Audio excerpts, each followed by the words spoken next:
Bonjour, vous êtes bien sur Intruders TV, c'est Thierry Bézier, je suis ravi de vous accueillir aujourd'hui dans ce nouveau test de PostRank. Alors PostRank est un produit un petit peu spécial, c'est à la fois un produit intéressant et très déroutant, vous allez comprendre très vite pourquoi. PostRank souhaite répondre à une problématique que vous avez certainement déjà éprouvée dans votre vie, c'est de pouvoir comment classer toutes les informations, tous les flux d'informations que l'on reçoit, et comment faire pour qu'elles soient pertinentes.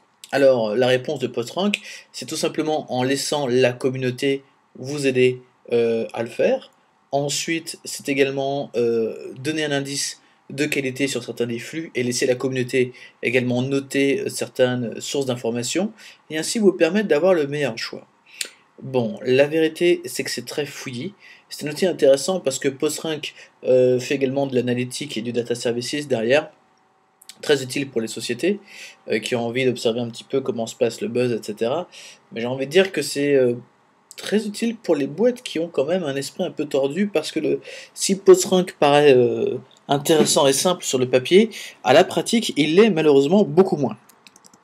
On va voir un petit peu qu'est-ce qui est intéressant et peut-être comment est-ce que le modèle peut être amélioré. Alors, je vous cache pas que j'ai déjà créé un compte, donc vous êtes ici sur le compte, vous avez la possibilité, donc ici on vous explique, de découvrir les nouveaux blogs en identifiant et rester au top de ce qui se fait de mieux, de suivre et de trouver des experts. Si vous connaissez des experts, vous tapez le nom et vous allez pouvoir les trouver, d'explorer, de customiser vos différents flux pour pouvoir les syndiquer en un seul. Alors c'est un petit peu d'une certaine manière un Xfruit, parce que vous allez pouvoir mettre tous vos flux en un et les classer par exemple par catégorie, comme Mac, ou ici comme vous pouvez voir Ruby, Rails, Adage, VC, VC, Cloud, Entrepreneurship, Canadians, Photographie, etc. Ce qui est plutôt intéressant, on clique sur un sujet comme SharePoint par exemple, et vous allez obtenir de la part de Tom tous ces liens de SharePoint et avec 8 followers. Et comme vous pouvez voir ici, selon les différents flux, vous allez pouvoir ici voir les différents billets et comment est-ce qu'ils sont bien, voir le nombre d'inscrits, vous allez pouvoir follower non pas Tom, mais son groupe SharePoint de ces liens SharePoint. Voilà, je vais le follower par exemple. Et ça va me permettre de pouvoir garder un œil sur cette liste de flux. Alors, vous pouvez évidemment taper dans le moteur un nom de site internet et il va vous récupérer le flux internet. Vous pouvez également importer grâce à l'outil d'importation qui le fait de manière plutôt simple directement un fichier OPML et donc récupérer toutes vos souscriptions. Vous allez pouvoir évidemment les exporter, mais j'ai pas encore de flux, je vais pouvoir par exemple les classer. Alors ici, comme vous pouvez voir, vous allez pouvoir également les classer et dire si c'est good, great, best, etc. Les verrouiller, les effacer et évidemment les gérer. Je vais également pouvoir les chercher à l'intérieur, les choisir, les classer, etc., etc. Alors si comme moi, vous étiez sur NetVibes, vous allez pouvoir par exemple les récupérer assez facilement. Puis vous avez Topics, alors c'est intéressant parce que ici, les Topics ce sont les thématiques et les groupes en fait, et c'est plutôt intéressant parce que ça a repris le nom de mes onglets NetVibes. Donc par exemple, j'ai une veille Corée du Sud, voilà, je clique dessus, j'ai 0 follower pour le moment, je peux en faire un seul flux RSS, le partager, l'emmener sur Facebook, ailleurs, etc. Vous voyez, grâce ici, je peux directement l'exporter vers mon Google Reader, etc. Et ça, je peux le faire avec absolument tous les groupes de flux disponibles sur PostRank. Donc ça, c'est plutôt intéressant. Ah oui, je ne vous en ai pas parlé, je ne vais pas vous le montrer tout de suite, mais il y a des outils très intéressants de PostRank, comme par exemple des extensions pour Firefox, pour vous permettre de voir, lors de votre surf sur Internet, quels sont les sites Internet qui ont un PostRank par rapport à la communauté de PostRank intéressant, à ne pas confondre avec le PageRank de Google. Vous allez également pouvoir avoir, par exemple, tout ce qui est extension pour Google Reader et pouvoir utiliser des outils qui vont vous permettre d'utiliser votre agrégateur de flux RSS mais avec les customisations de PostRank et différents outils pour les navigateurs web. Il y a aussi un widget si je dis pas de bêtises. Donc plein d'outils, impossible de se tromper. C'est intéressant. Ici j'ai ma veille par exemple. On va aller cliquer sur mon profil. PostRank gère le gravatar, donc pour s'inscrire c'est plutôt facile.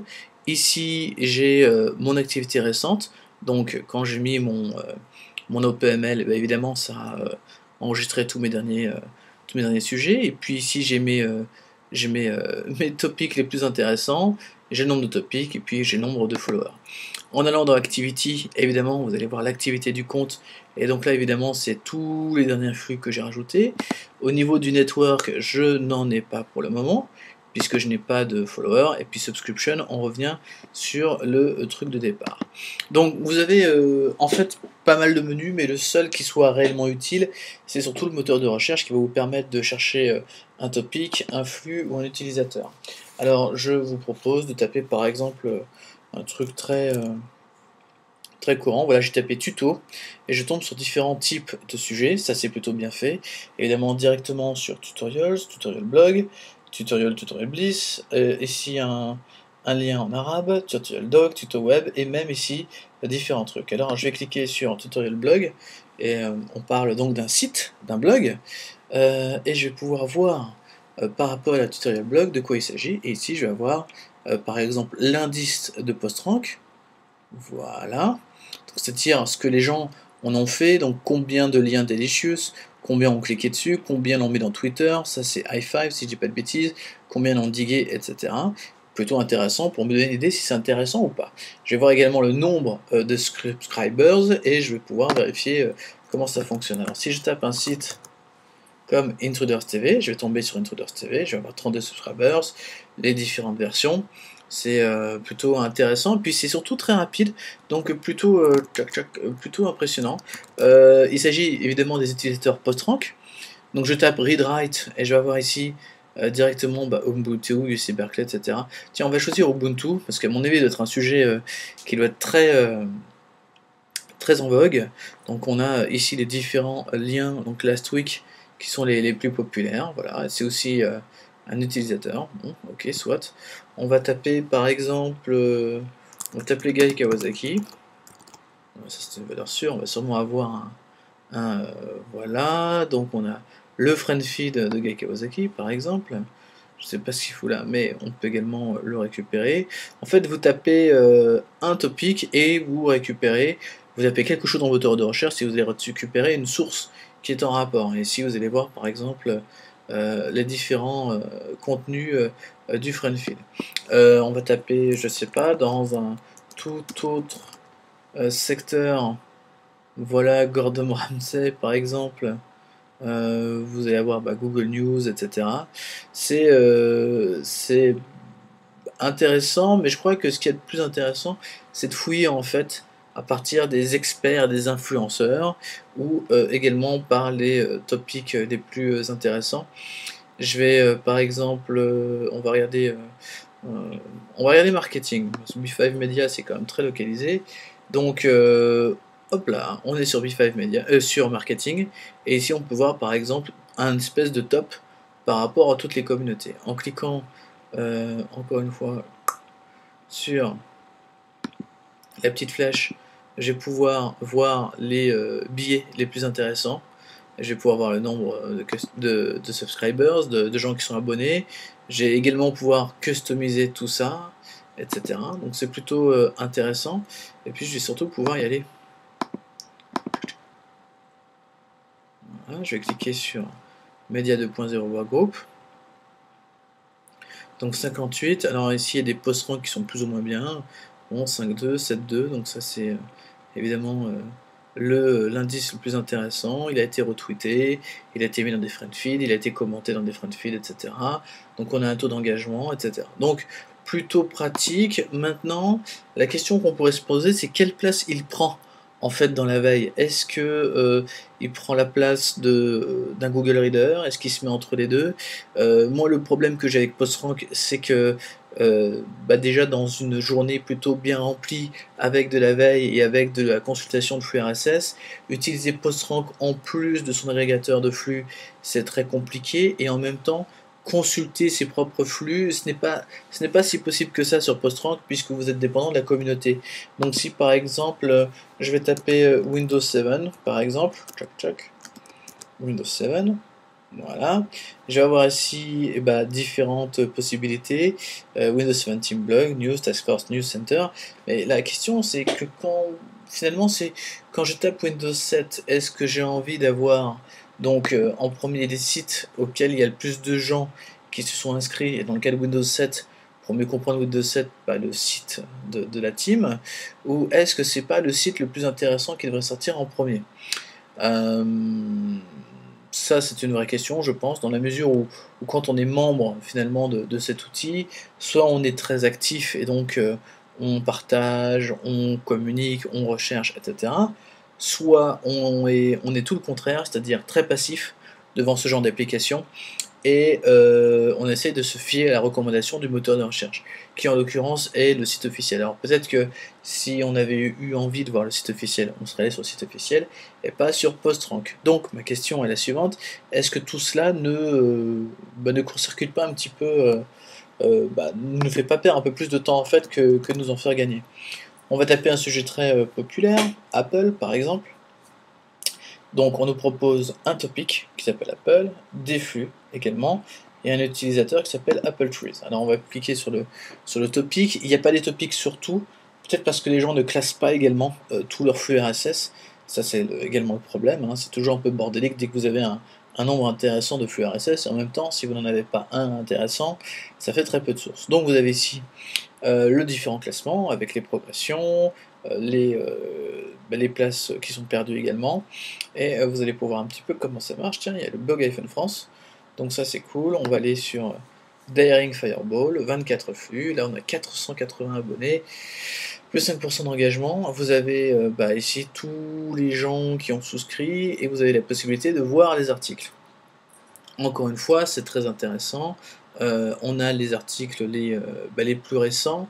Est-ce que c'est ça que j'ai envie de voir en premier? Certainement pas. On va aller voir par exemple les meilleurs billets, et on se retrouve avec finalement très peu, mais la bonne nouvelle c'est qu'ils sont plutôt récents, donc c'est plutôt pas mal de le lire. L'autre, alors vous pouvez cliquer sur Show, évidemment pour voir tout ce qui a été caché, ou sur Hide pour cacher celui-ci. Vous cliquez sur l'article en lui-même et vous arrivez sur le site internet, et c'est là que ça perd de son sens. Si vous avez testé Feedly, qui est un nouvel agrégateur RSS, vous aurez remarqué que dans ce genre de cas-là, on aurait une fenêtre en Ajax qui s'ouvre avec le site en frame, ce qui fait que vous ne sortez pas de PostRank et vous l'utilisez comme un agrégateur RSS. Et c'est cette fonction-là qui manque finalement, parce que le fait d'avoir ici les flux tronqués, et ça c'est le problème des flux tronqués également, ça ne nous donne pas la possibilité de pouvoir lire l'article, parce qu'une fois qu'on a trouvé l'article qui nous plaît, on va le lire. Et qu'est-ce qui se passe si on a envie d'en lire plein? Eh bien, on est coincé. Même réflexion avec comment il s'appelle ce truc, All Pages, qui est un espèce de rack. Ici on a un rack à magazine, mais malheureusement on peut pas tous les lire parce que à chaque fois on part dans le site internet, dans le blog, etc. Et c'est là que PostRank devient inutile. En fait, quelque chose qui devait être simple, c'est complexifié par rapport à la communauté, par rapport aux notes, par rapport aux indices. Il y a énormément d'outils externes. Bref, ça part dans tous les sens, beaucoup d'énergie, mais peut-être pas assez quantifié. Il y a une offre analytique data service qui est absolument pas implémentée, qui fonctionne comme des offres en standalone. Et ça également, c'est aussi un peu compliqué à comprendre. Bref, un peu de rationalité, s'il vous plaît. Il manque à PostRank ça. Il manque toutes les qualités d'un agrégateur RSS pour en faire quelque chose d'intéressant, survitaminé à la communauté. Et il doit faire très gaffe, parce que Feedly est sur les talons, et il pourrait bien gagner, parce que au lieu de parler à une communauté de gens que vous ne connaissez pas, Feedly vous propose d'utiliser votre communauté, et ça va être un test très intéressant à faire très prochainement. C'était Thierry Bézier pour Intruders TV. PostRank est assez intéressant pour que vous mettiez au moins quelques liens à l'intérieur, vous tapiez le nom de votre site ou de vous-même, pourquoi pas, hein. Allez on y va, c'est parti, à l'intérieur de ce moteur de recherche, voir ce qu'il en sort, voir si les gens sont abonnés à vos flux ou pas. Vous voyez, ici il n'y a pas de résultat, et de voir un petit peu comment ça se comporte. Mais est-ce qu'il va remplacer votre Google Reader, votre Feedly ou votre NetVibes? Malheureusement non. Est-ce qu'il peut s'insérer dans votre process de recherche? Est-ce qu'il peut vous aider dans la veille? J'ai envie de dire oui, mais finalement il n'y a peut-être pas autant de sujets que ça, il n'y a peut-être pas autant de monde que ça. Et puis un peu de localisation en langues étrangères ne ferait pas de mal pour évidemment encourager une tendance à récupérer, à utiliser le produit en tout cas. Voilà, c'est Thierry Bézier pour Intruders TV. PostRank, un produit intéressant, encore un peu immature à mon goût, mais on est sur... il y a encore des aventuriers du flux RSS par ici sur Internet, et ça déjà, ça fait chaud au cœur. A très bientôt sur Intruders TV.